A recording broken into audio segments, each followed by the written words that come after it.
Today's question comes from Alex Toledano, who says, as we have only 4 strings, what is the best way to approach playing chords with lots of extensions? Well, we could talk for quite a while about this, but I'll do the best I can in a few minutes.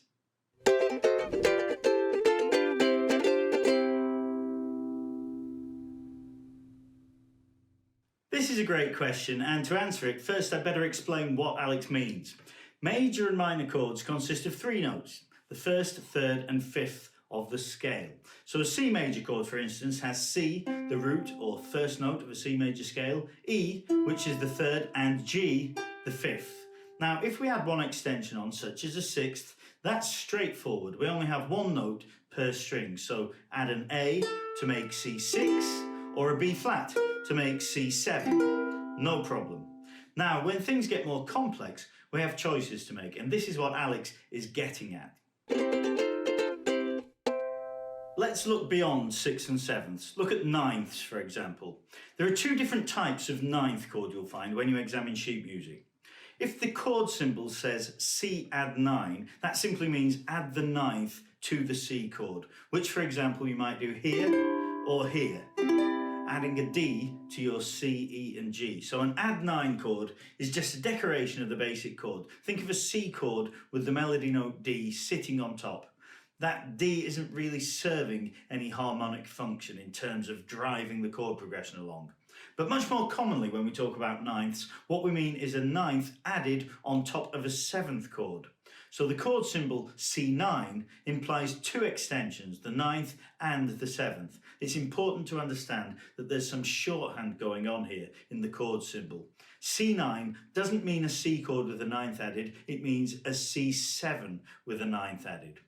Okay, C7 has 4 notes, C, E, G and B flat, and now we're adding a 9th, which is D, so we have 5 notes and only 4 strings. And this brings us to the crux of the original question. Something has to be omitted.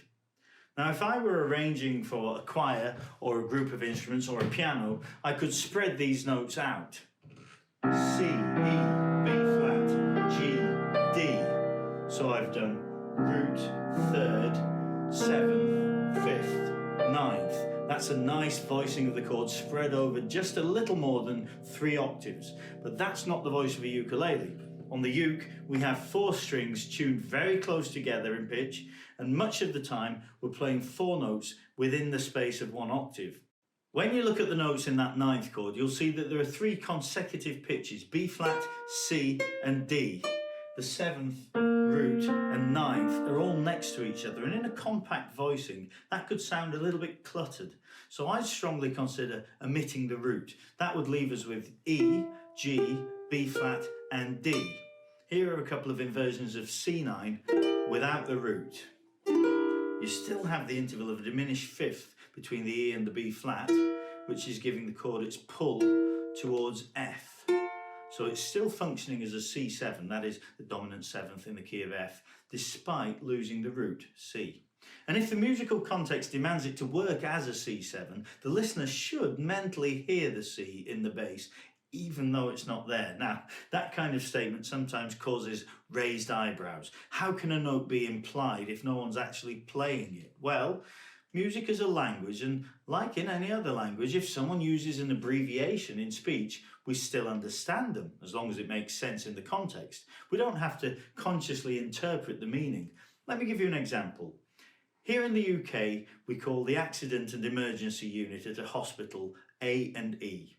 So if you had a saucepan stuck on your head and I said, I can't get it off, I'll have to take you to A&E, you'd know exactly what I meant, and you'd know without having to consciously reconstruct the missing letters of the words. You'd just understand it automatically. On the other hand, if I was just sitting around reading a newspaper and I said out of the blue, A and E, you'd say, what? What are you doing? A crossword? Give me a clue.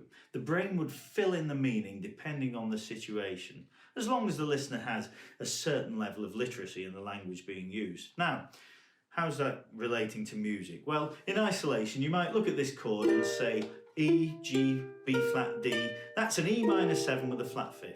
You might hear it and think, oh, that's going to move to A7. Sounds a logical progression. But In the context of a simple F major chord progression, see what happens.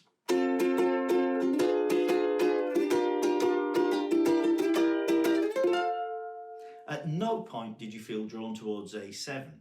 The C9 resolved very naturally on F. So the point is, don't worry about losing the root. Now there's no hard and fast rule here. We could have omitted a different note. Compare these two versions of G9. Here it is without the root, but with the third, and here it is without the third.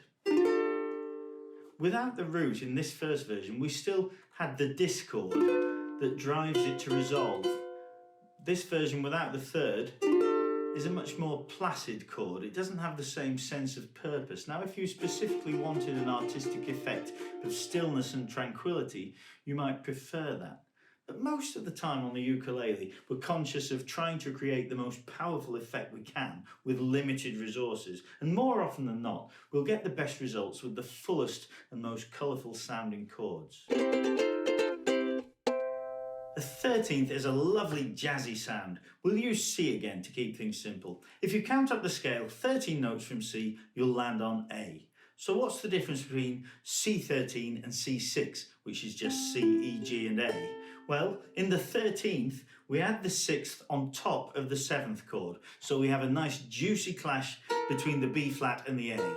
The easiest way to create it is this. But it's not very effective because the one stopped string struggles to compete with the volume of 3 open strings, and we hardly hear the B flat. Here's a better version. There we hear everything nicely balanced. The 7th, 3rd, 13th, or 6th because we've put it down in the same octave as the 7th, and root. We've missed the 5th out, but we don't need it. In fact, hear how strongly the A sounds like it wants to move down to G, because it's clashing with the B flat. Can you hear it pulling down? It wants to move. There. So it's good that we've omitted the G, because if it was already there, it'd spoil the effect of that A wanting to move to it. Here's another 13th shape. F13 with the 13th on the top. Again, we're omitting the 5th, and that's good because we can hear that D wanting to fall to C. So although the 5th isn't in the chord, we're not missing it. In fact, we're better off without it. Very often we add a 9th to a 13th chord. Here we go. Now we've omitted the root and the 5th, but it doesn't matter. We still have lovely tensions in the chord. The 7th is clashing with the 3rd and the 6th, and it still sounds like an F chord that wants to resolve to B flat. So to sum up this brief look at chord extensions, don't feel disadvantaged just because we only have 4 strings. Remember the principles we talked about here, and even when it gets super jazzy, let's think of an example. 1, 3, 5, 7, 9, sharp 11, 13. You know what? That actually sounds a bit on the thick side. Let's just take the top 4 notes. Wow, we've still got a full sounding, perfectly functioning chord. In fact, the more extensions we have, the more able we are to dispense with the fundamental notes of the basic triad. And we may gain a bit of clarity.